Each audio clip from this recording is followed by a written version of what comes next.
Police station లో కట్టట్లా. నేను board కేసులు సాక్ష్యాలు కట్టట్లేదు అంటున్నారు. జనసేన ఆఫీసు బయట జనవాణి కార్యక్రమం జరుగుతుంది. మా టీడీపీ వాళ్ళ మీద ఆఫీసు బయట 307 కడుతున్నారు. ఎటువంటి రాజకీయ సంబంధం లేని వాళ్ళు వచ్చి వాళ్ళ సమస్యలు చెప్పుకుంటున్నారు. అటువంటి సమస్య లేదు సార్. ఎక్కడైనా కూడా ఖచ్చితంగా పోలీస్ వ్యవస్థ వాళ్ళ పని వాళ్ళు చేస్తున్నారు. మీరు అలాంటివి ఏమైనా ఉంటే టీడీపీ ఆఫీస్ కానీ జనసేన ఆఫీస్ కూడా తీసుకురావచ్చు. అందులో అదే సార్, మీకు పోలీస్ స్టేషన్ లో జరగట్లేదు అంటున్నారు కదా న్యాయం. అలాంటి కేసెస్ ఉంటే మాకు చెప్పండి, మా దృష్టికి తీసుకురండి అని కూడా చెప్తున్నాం. ధైర్యంగా చెప్తున్నాం కదా సార్. మీకు ఎక్కడైనా చట్టం ప్రకారం న్యాయం జరగకపోతే మా దృష్టికి తీసుకురండి, డిప్యూటీ సీఎం గారి దృష్టికి తీసుకురండి, లోకేష్ గారి దృష్టికి తీసుకురండి అంటున్నాం కదా. కొన్ని కేసెస్ లో ఎక్కడైతే మీకు ఎఫ్ఐఆర్ తీసుకోవట్లేదు అంటున్నారు, మీరు చెయ్యండి. మేము గత 5 సంవత్సరాల్లో మేము ఎంత లీగల్ గా మేము ఫైట్ చేశాం కదండి, కోర్టులకు వెళ్ళాం. మీరు చేసే న్యాయపరంగా ఫైట్ చేశాం కదా. మీరెందుకు ఇప్పుడు మీరు ఏం చేయలేకపోతున్నా మేము ఫైట్ చేశాం. అప్పుడు ఇక కలెక్టర్ల సదస్సులో చాలా విషయాలను ప్రస్తావించారు. ఏ విధంగా ఉండాలి పరిపాలన, ఏంటి, ఎంతవరకు మీరు ముందుకెళ్తే మాతో పని చేయించుకోవడం, అంటే మీతో పని మేము ఉన్నాం తప్ప మేము మారుతుంటాం, ప్రభుత్వాలు మారుతుంటే, ఇలా చాలా కామెంట్స్ చేశారు. దాని గురించి కూడా మాట్లాడదాం. దానికంటే ముందు మరొక షార్ట్ బ్రేక్ తీసుకుందాం. Stay with us.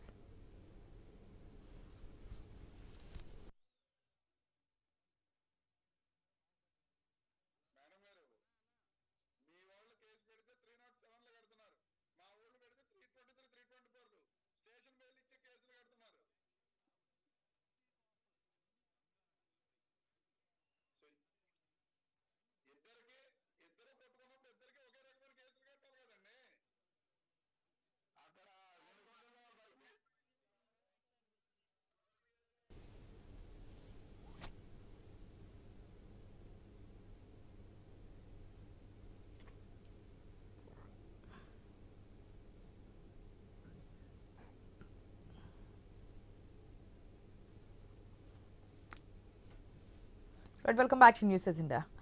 It's Ramesh గారు. కలెక్టర్లు ఇంతకుముందు రఫీ గారు కూడా ఒక పాయింట్ని మాట్లాడడం జరిగింది. సిసోడియా గతంలో ఎందుకు మాట్లాడలేదు, ఇప్పుడు ఎందుకు మాట్లాడుతున్నారంటే, మీరు ఎప్పుడు పెట్టలేదు. ఎప్పుడైతే స్టార్టింగ్లో మీరు రాగానే తీసుకునే స్టెప్ ఏదైనా ఉందంటే అది ప్రజావేదిక కూల్చేయడమే. అక్కడి నుంచే కదా స్టార్ట్ అయింది పరిపాలన కూడా, అందరం చూస్తూ ఉన్నాం. అధికార పగ్గాలు చేపట్టిన తర్వాత ప్రజావేదిక కూల్చివేత నుంచి స్టార్ట్ అయింది. సో తర్వాత ఇంకా కలెక్టర్లతో మీటింగ్ అనేది లేదా ఇంట్రాక్షన్ అనేది లేదు కాబట్టి చెప్పలేదు అనేది. కానీ 5 సంవత్సరాల్లో ప్రజలు కలెక్టర్ దగ్గరికి వెళ్ళడానికి భయపడుతున్నారు. ఈ విధంగా ఉంది పరిపాలన. చాలా విషయాలను ప్రస్తావించారు. మీరు జిల్లాలోనే అనేక సమస్యల్ని పరిష్కరించే దిశగా మీరు ముందుకెళ్ళచ్చు. ఏ విధంగా వెళ్ళాలి ఏంటి అనేది ఒక గైడ్ లైన్స్ కూడా ఇస్తున్నారనమాట. విద్యకు సంబంధించి, రోడ్స్కి సంబంధించి, ఇట్లా చాలా వాటికి సంబంధించి క్లియర్ కట్గా చెప్పడం జరుగుతుంది. ఎక్కడో పరిపాలనలో మార్పు తీసుకురావడానికి ట్రై చేస్తున్నట్టు తెలుస్తుంది. మీరేమంటారు, కాదంటారా? ఇప్పుడు మేడం గారు, జగన్మోహన్ రెడ్డి గారు ఫస్ట్ కలెక్టర్స్ మీటింగ్ పెట్టినప్పుడు ఏమని చెప్పారండి?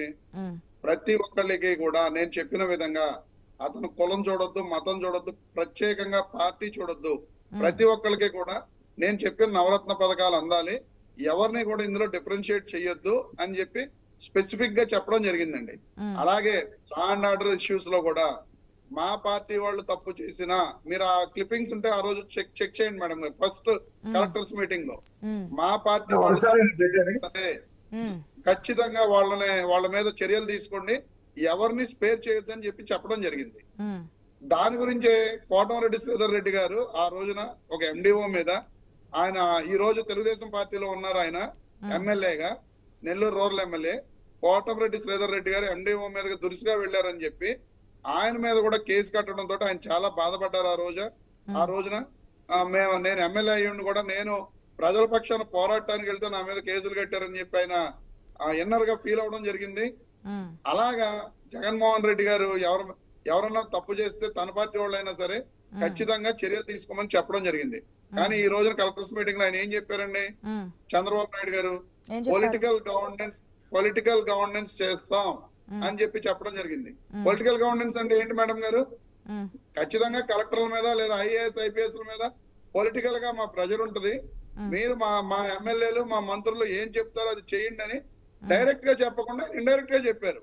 పొలిటికల్ గవర్నెన్స్ చేస్తాం అని చెప్పి చెప్పారు ఆయన. కావాలంటే మీరు ఆ వీడియో కూడా క్లియర్ గా చూసుకోవచ్చు. యొక్క అర్థం ఏంటంటే, ఉమ్, మంత్రులు ఎమ్మెల్యేలు చెప్పింది చేయమంటమే ఆయన చెప్పింది. ఉమ్, అదే అచ్చెన్నాయుడు గారు అయితే మా పార్టీ కార్యకర్తలు పసుపు బిళ్ళ పట్టుకొస్తారు, కూర్చోబెట్టి మీరు టీ ఇచ్చి వాళ్ళు ఏ పని చెప్తే అది చేయండి అని చెప్పారు. ఉమ్. అది ఖచ్చితంగా వాళ్ళు ఏం చెప్తున్నారు, వాళ్ళు ఎటువంటి సిగ్నల్ ఇస్తున్నారండి వాళ్ళ కార్యకర్తలకు కానీ నాయకులకు కానీ. నెగిటివ్ ఒకటే చూస్తున్నాం, పాజిటివ్ కూడా ఒకసారి చూడొచ్చుగా. అంటే ఏం positive ప్రతిపక్షం అంటే క్వశ్చన్ చేయడానికే ఉంటుంది.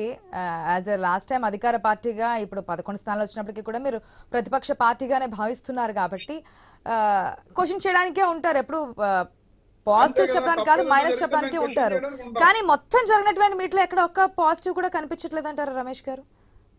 పాజిటివ్ కనిపిస్తే ఉమ్, ఖచ్చితంగా చంద్రబాబు నాయుడు గారు ఏం చెప్పాలండి, ఉమ్, మీరు గవర్నెన్స్ చేయండి, పాలిటిక్స్ తోటి మీకు సంబంధం లేదు.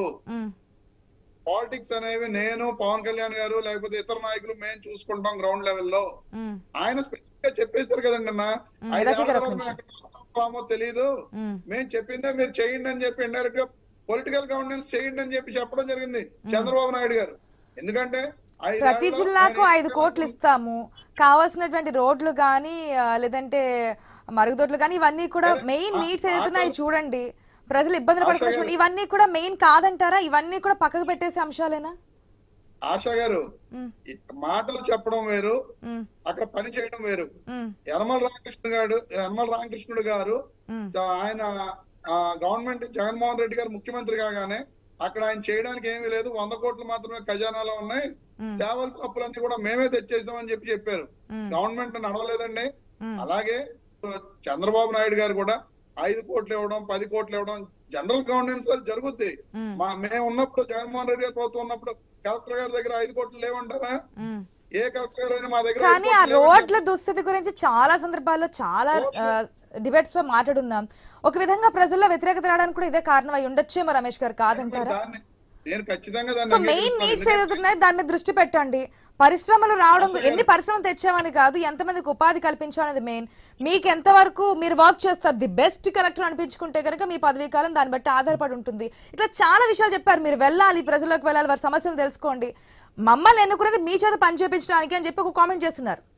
అంటే మొత్తం మీరే చేయాలని కాదు, మీరు చెయ్యండి, మీకు కొన్ని అధికారాలు ఉన్నాయి, ఆ జిల్లాలో ఏం జరిగినా మీ అంతటా మీరు తీసుకొని దాన్ని క్లియర్ చేసే అవకాశం ఉంటుంది, దాన్ని గుర్తుపెట్టుకోండి, ఇవన్నీ కూడా చెప్తూ ఉన్నారు కదా. ఇదంతా కరెక్ట్ పాలసీయే కాదంటారా?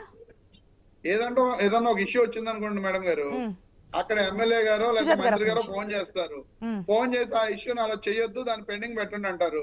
కలెక్టర్ గారు ఏం చేస్తారు చెప్పండి? ఓన్ డెసిషన్ కలెక్టర్ గారు తీసుకునే ఇది ఉందంటారా? ఏ ప్రభుత్వం ఉన్నా ఉండదండి అది. ఎందుకంటే నేను డిబేట్ లో కూర్చొని చెప్పొచ్చు, రఫీ గారు చెప్పొచ్చు, సుజనా గారు చెప్పొచ్చు, అందరూ చెప్పొచ్చు, కానీ బయటకు కనిపించేది వేరు, లోపల జరిగేది వేరండి.